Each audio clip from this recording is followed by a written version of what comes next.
It's time for To the Max Sports, where we talk about sports. They're just two guys, Max and Drew, in a bar talking all things sports. Well, without the bar. And the beer. Wait, why aren't we in the bar? Hello, and welcome to the Max Sports. Y'all know what time it is. It's time for To the Max Sports, I think. He says it with such enthusiasm. Well, I'm curious as to why the question. That unseen, pithy, caustic voice that adds comedic value to the show is Brother Bob. How you doing, Brother Bob? Hey, I have my PhD in sarcasm and cynicism. It was earned very, very legitimately. Yeah, okay. Well, this is kind of a weird time of the year, man. What is it, July something? You got baseball mid-season, so you really don't have the excitement of playoff races yet. I don't know. You have no excitement for Shohei Ohtani? I was going to talk about that later. Okay. Don't steal all my thunder. Oh, okay. But what I'm trying to say is, even with him, he's still 30 home runs away. But yeah, he's on pace. I do have some comments about that. But basketball's over. Yep. Football doesn't start, camp doesn't start for another month or so. So but we're down to women's soccer. Did you watch the A Block from Get Up yesterday morning? I didn't. Yeah, they started off talking about the Jets and Aaron Rodgers. To which I say, I don't care. I was like, why are we wasting the A Block? Why are we wasting the A Block? And somebody asked me, well, what else are they going to talk about? I'm like, I don't know. Shohei Ohtani hit his 7th triple. I mean, okay, yeah, he has 35 or 36 homers at this point. He leads in every offensive category. Yeah, like we said a couple weeks ago, back up the Brinks truck. But, it seems so watered down to me. The American League record, Roger Maris had it for 62 years. Judge breaks it last year. Mm-hmm. And then Ohtani's going to break it the following year. It just, I don't know, everything just seems so... It's all home run or bust. Everything. Well, I mean, just a weird dynamic. That is one of the nice things about Ohtani. Having that, 7th triple, which leads the majors, I believe, on top of his home run means he ain't just swinging for the fences. Yeah.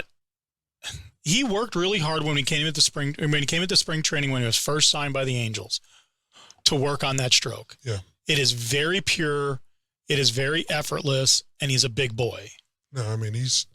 So I get your point that it's okay. Now it seems like we're breaking records every year. I like breaking records like this because these are legitimate record breakers. Yeah. Ohtani's not on roids, and we can argue to the day is done about the steroid era and whether that was fair or not. Yeah. But Ohtani ain't on steroids. No. Judge wasn't on steroids. Correct.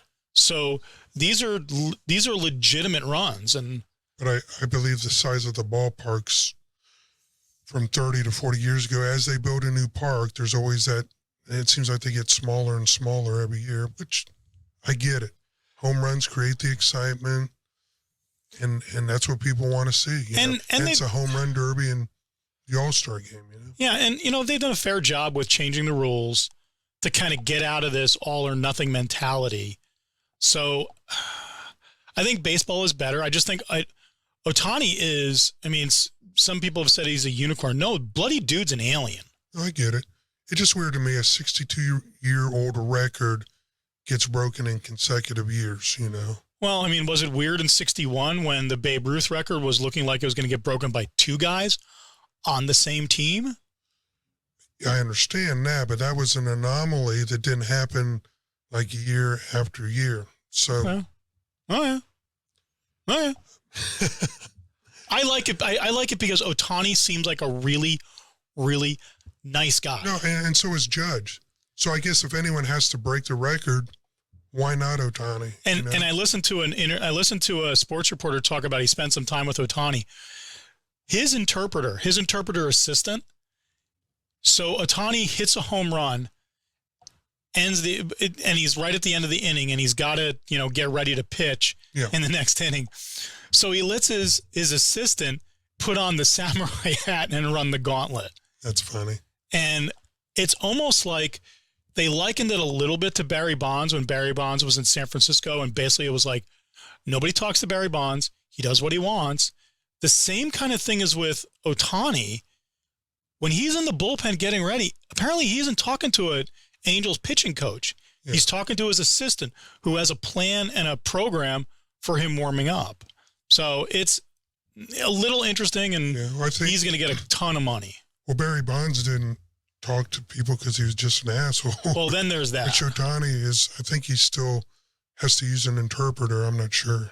At this point, I probably think he doesn't have to. He does it to protect himself. Yeah, it's actually genius. Yeah, I wish I spoke a better language than bad English as my second. No habla. Yeah, no habla inglés.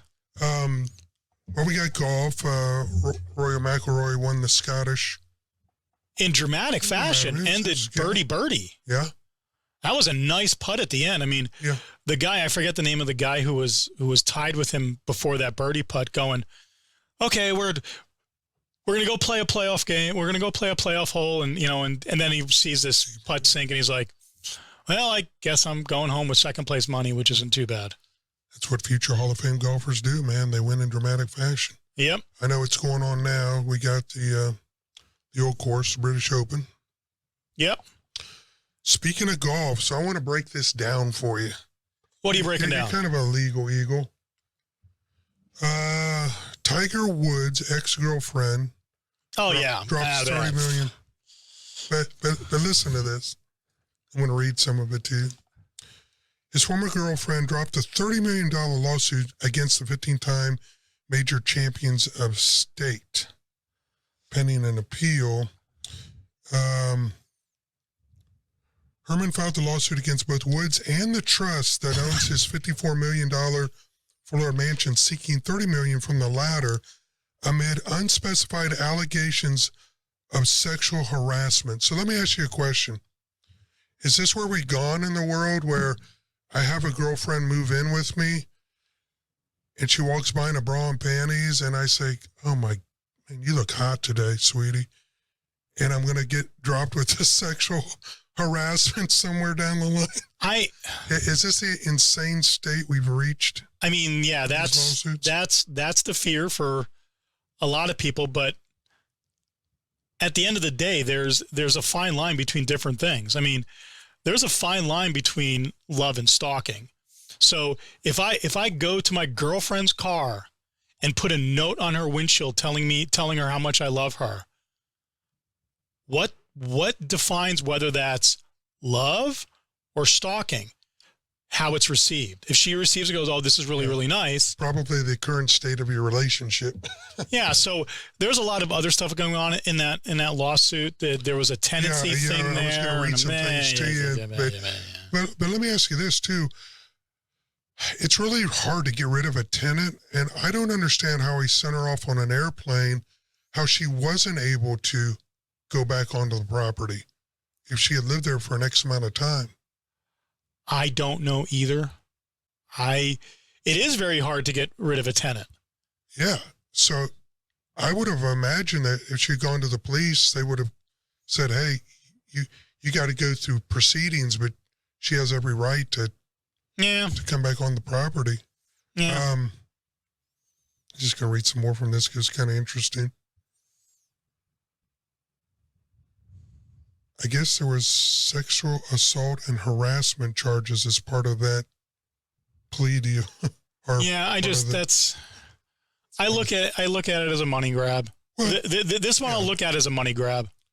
Yeah, it was. He was very smart though. He had set up his estate prior to her arrival. Mm-hmm. The trust irrevocable was in his kid's name. So yeah. So kind of a smart lesson to be learned there.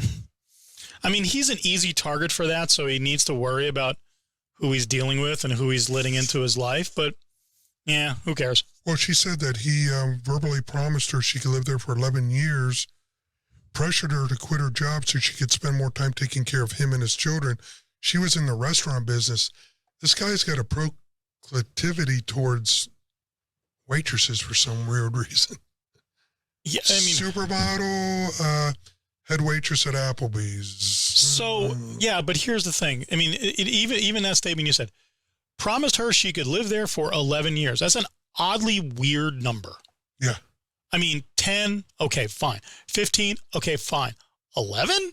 Where does 11 come from?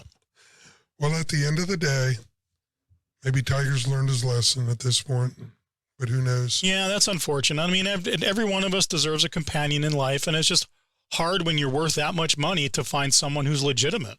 I can't imagine what these athletes have to go through, given the fact that what are the motives of anybody you meet, especially when you're star celebrity status? I mean, it's got to be.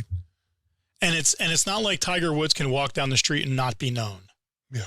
I mean, if I'm an interior lineman for the Dallas Cowboys, I can pretty much walk around downtown Dallas and nobody's going to know who I am other than saying, well, it's a big dude. Yeah.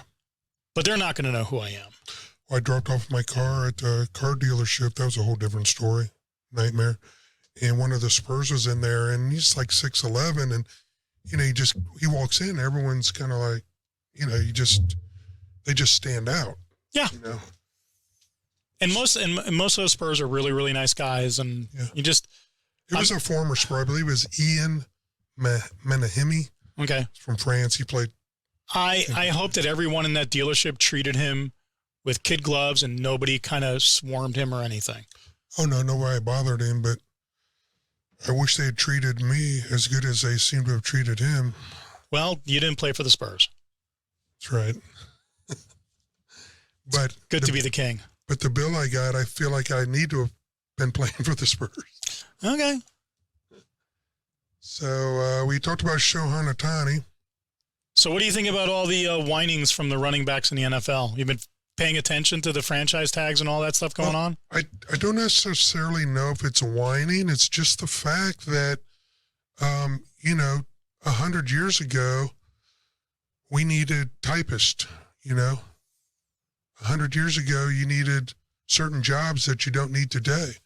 And I talked about it a couple weeks ago. The day of the NFL running back, it's going the way of the dinosaur. This isn't the NFL of your daddies or when we grew up. I like to watch the old games. I watched the old 74 playoff game between Miami and Pittsburgh. It was the lost tapes. They had lost it for years, then they found it. Well, I watched it, and they were running the ball 7 or 8 times. No, I get that. It's just. But listen to this. Can you imagine an NFL game where they would run the ball today 7 or 8 times in a row? It'd be incredibly boring. And it's just, again, we're talking about the attention span of your average American now is instant offense, instant gratification. I want to see home runs.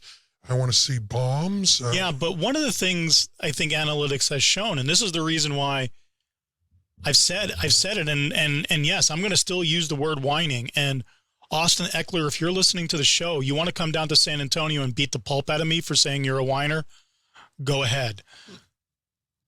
The analytics have shown the lifespan of a running back in the NFL is short.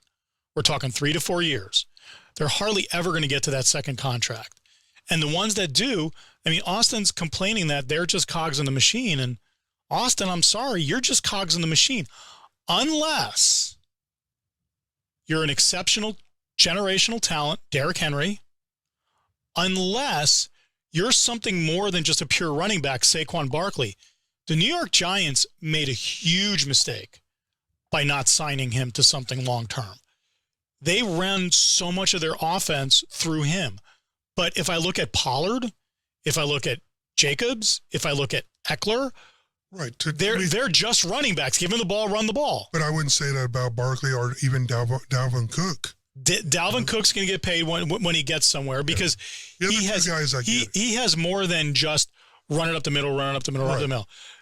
Elliott, who's trying to get a deal, it's going to be interesting to see the unrestricted free agents out there who are running backs and see what they get. Here's an interesting thing.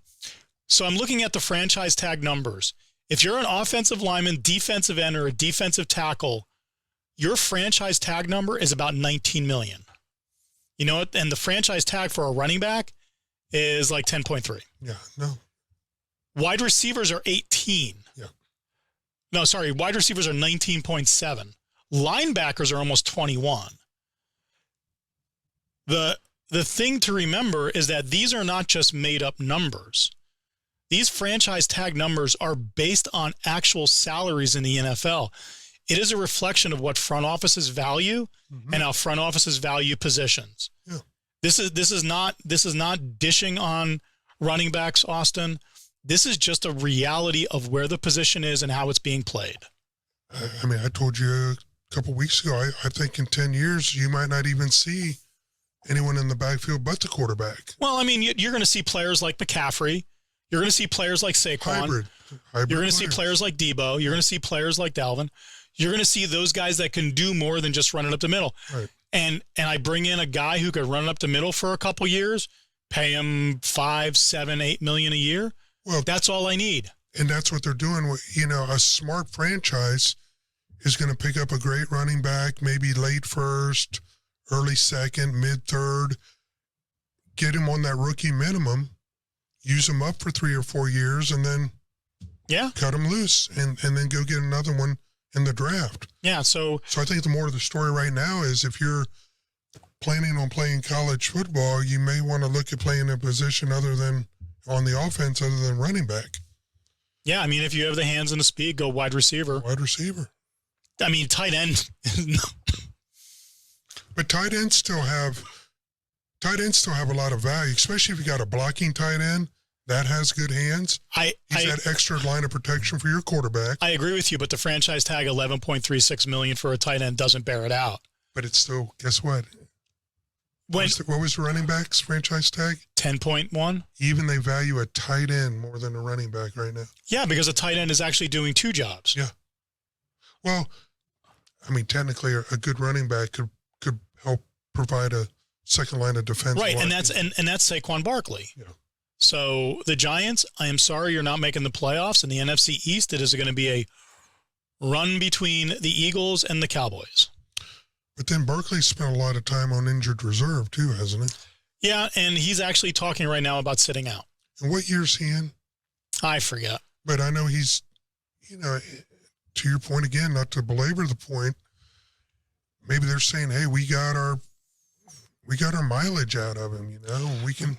Well, I mean, I try to value my judgment against the judgment of somebody who does front office movements for a living. So they're smarter than I am. They have more information than I do.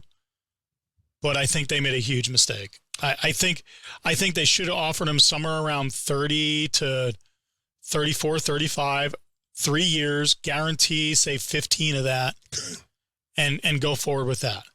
Get 3 more years out of him, because I think Saquon has a good 3 more years of serviceability. Yeah. And then just let him go, like they did in Dallas with Zeke. What if he says no to the offer that you're making? Well, then I ask him, what do you think you're worth? I mean, have they made any kind of good faith offer? I haven't. The word on the street is they were about $2 million off, which in the whole scheme of things, That's not I think a lot that's of money. crazy for either side to not have a compromise when you're between $2 million. Then again, I don't know whether that $2 million is a per annual, or $2 million over the life of the contract, or against the guarantee. So we'll see. But I'm sorry, Giants fans, you're not making the playoffs. So in New York, you've got the Jets or the Giants. Are you saying that the Jets will have a better record than the Giants? Oh yeah. I think the reason the Giants won't make the playoffs is because of their quarterback. See, I think the Giants, it's combined between not having a quarterback that I'm comfortable running an offense through, and the fact that the guy that I run my offense through, I just pissed off. And didn't he just get a crazy ass contract? Yeah, he did, because you have to pay quarterbacks. Yeah, but you don't have to pay that quarterback that kind of money. Yeah, but I always say, when teams are looking at whether to shop their quarterback or ship their quarterback, if not him, then who?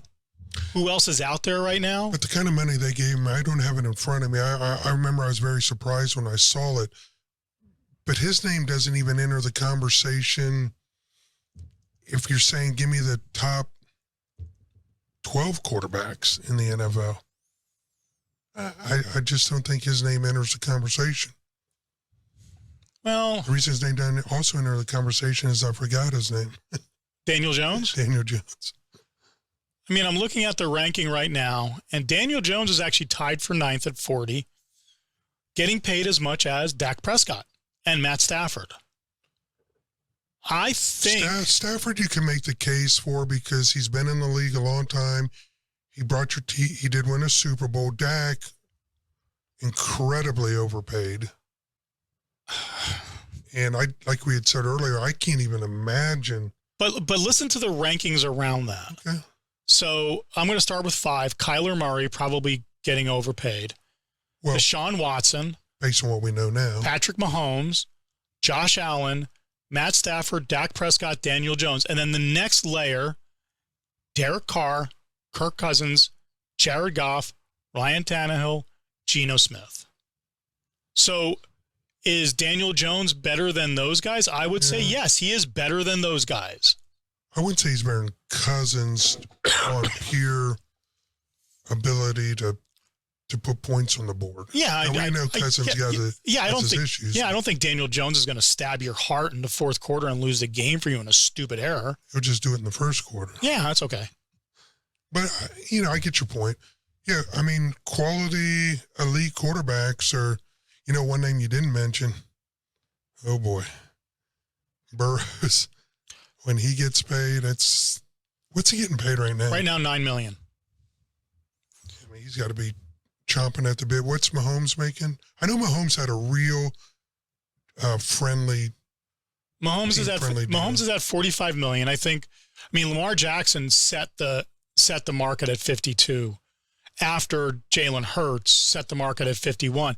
And Jalen Hurts for the Eagles was definitely if not him, then who? Yeah.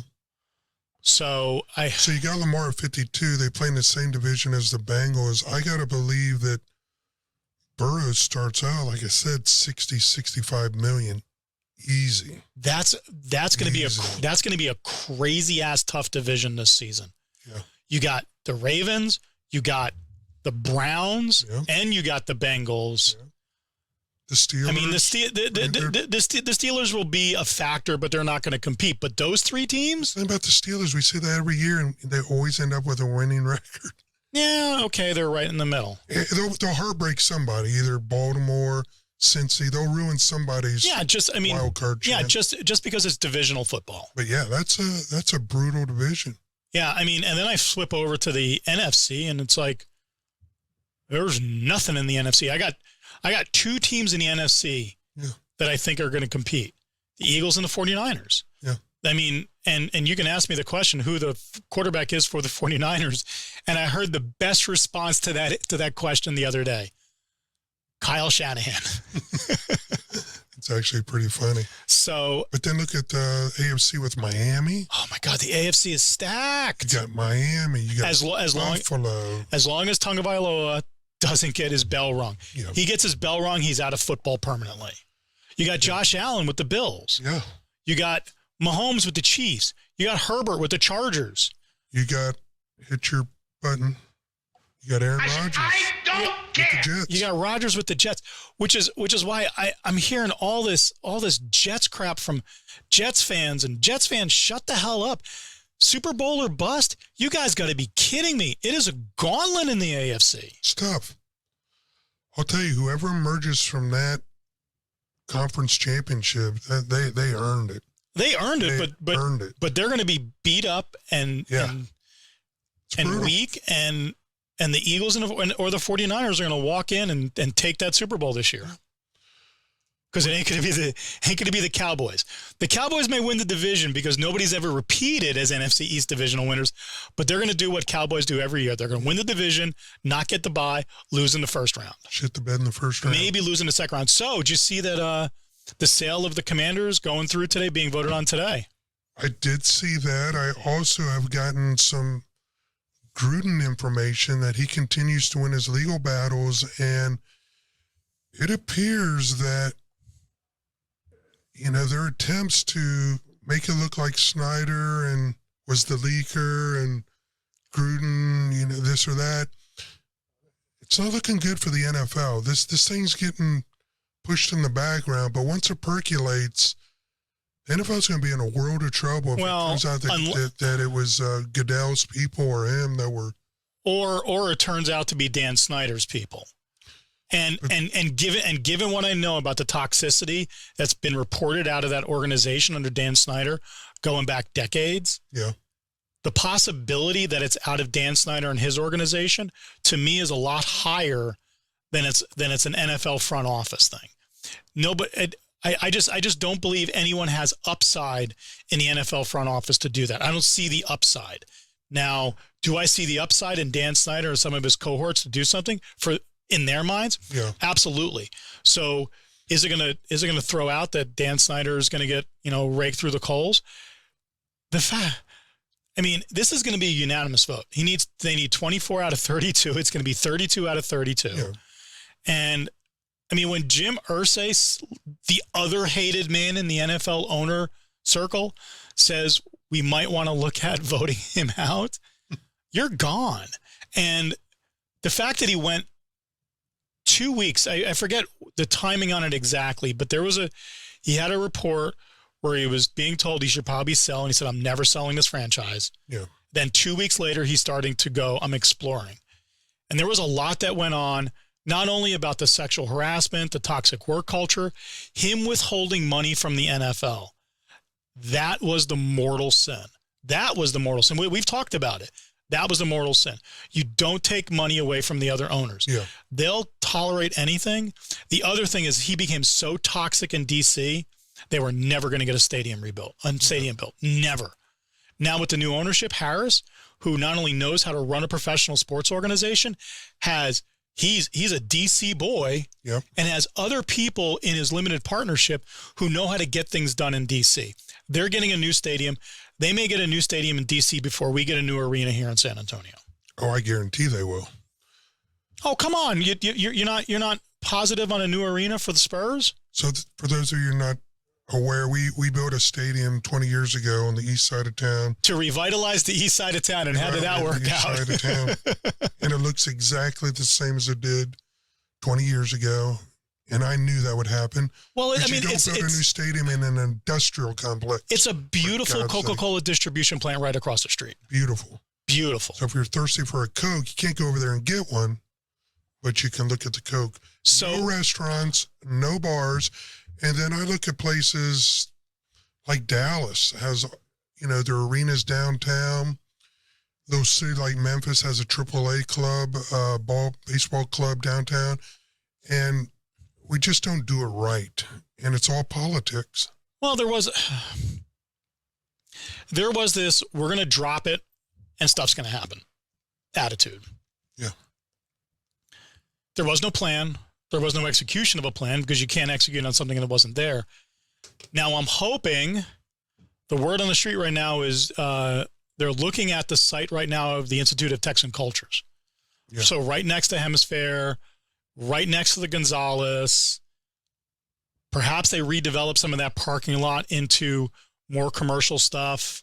And the only thing we lose is a place to go see an old house. Yeah. The gentrification. And I'm okay with paying another half-cent sales tax, whatever, half penny to get two stadiums downtown. Because I've been to the Wolf. I may go tonight. The Wolf is the minor league ball club we have. We already got downgraded basically because to a single A or double A. Yeah, we're not suitable as a minor league ball club place. And the stadium sucks. It's terrible. Yeah, that stadium needs to be replaced. And for a city of 1 million plus people to not have a really nice state of the art, at least AAA ballpark, it's pitiful. Yeah, I saw some speculation on a minor league stadium up around this San Antonio Museum of Art. Yeah, San Pedro area. I think they're. Yeah, I think the that actually the feels Spurs good. Ownership. Well, yeah, that's a great spot. I think Ginobili, Parker, and a few of the Spurs. Yep, are part of the ownership. Part of that ownership. So at least we got the names and the money in front of that project. Yeah, so which I think over there in that San Pedro Park, that'd be awesome. I think it would be as well. It would really it could have the potential to revitalize that whole entire area. Yeah. but they need a plan. Yeah. Whatever they do, have a plan. Have a plan, have a plan, have a plan. You know where they have Morgan's Wonderland? Yeah. That would have been a great project to put a stadium for the Spurs out there. Or, you know, because you've got that quarry scenario. You've got the infrastructure there with, you know, the tollway and whatnot. But I don't think it does the San Antonio economy any good up there. I think a downtown stadium is better. A downtown arena, sorry. I mean, at the end of the day, I agree. Because right now, having a stadium way off of Highway 90, which no one goes to, that's not a spot where you're living over in New Braunfels and say, honey, throw the kids in the car. We're going to drive across traffic during rush hour to go to an obscure stadium on the other side of a depressed area of town. Just not going to happen. Yeah, and I ride through that area on a fairly regular basis to go pick up the Greenway. I know what those houses look like. I know what that area looks like. You know, all those families are trying to do the best for them and theirs. Yeah, I mean, God bless them. But it's a really depressed area. Yeah. And it's sad. The motives were altruistic, which is fine, but I knew that altruistic motives weren't going to pan out. And I was one of the biggest advocates of why are we building a basketball facility, stadium, in an industrial complex. It made absolutely no freaking sense. And it still doesn't to this day. But a lot of politics were involved in that decision. So, yeah, well, as will be the next decision. Have a plan. I mean, I don't see the AT&T Center going away. I mean, that's where we have our rodeo every year. Yeah. And it's, well, the good news is when you get a guy like Wembanyama and some of these other guys, you know, if the Spurs are on the uprise, it's just going to create more clamoring for, hey, let's get a stadium downtown. So, and I think the Spurs organization, though they're never going to admit this publicly, are using the possibility, the rumors of the Spurs moving to Austin as a leverage to get this new arena. They're going to use it. Every sports team does in every town. Well, look at Cleveland. How did it work out for the Oakland A's? Well, it didn't work out. No, it did not. And look what happened. They're in a much, much better place. Look at the original Cleveland Browns. Didn't work out. Yeah, I mean, St. Louis Cardinals. Didn't work out. If you don't have the economic base to support it, it's just not going to work out. You know, you need to give people a reason to not only go to the game, go to the match, go to the whatever you want to call it. Give them a reason to stay. I even look at like Lincoln Field and the arena in Philadelphia. Yeah. There is a lot of after hours entertainment right in that complex. No, it's amazing. Yeah. Even I call it Riverfront. That's how dated I am. Cincinnati, when they redid their ballparks, they created a situation where it's a day event. You know, we've got restaurants, we got bars, and then you walk across the street. One of my favorite venues. Have you ever been to Wrigley? I have not had the opportunity to go to Wrigley. If you get a chance to go, I mean, it's just, you know, this was 35 years ago, but, you know, that was kind of the ultimate baseball experience. There were restaurants all over the place, and then you walked across and took in a ball game. Yeah. And you just can't do the same here in San Antonio with any of our sports teams. Hopefully we'll see, but the lease at the AT&T Center runs out till 2033, so we got a few more years. Yeah. And hopefully we got a few more years on our show. So, Bob, anything else? No, I'm pretty good, man. Can you tell us all the venues that people can reach out? And the Google, the hi? Spotify, the TuneIn, the Apple, the Amazon, all the places, and the YouTube. So, yeah. Our subscriber viewership's picking up. I was having an adult beverage and talked to two people sitting beside me, told them I had a podcast. Would you subscribe? They got on their phone and there you go. So kids are doing it. So guys, if you're watching the show still, hit that like, hit the subscribe button. We do this for fun. And hopefully you had a good time. We'll be back next week. Until then, OH. Peace out.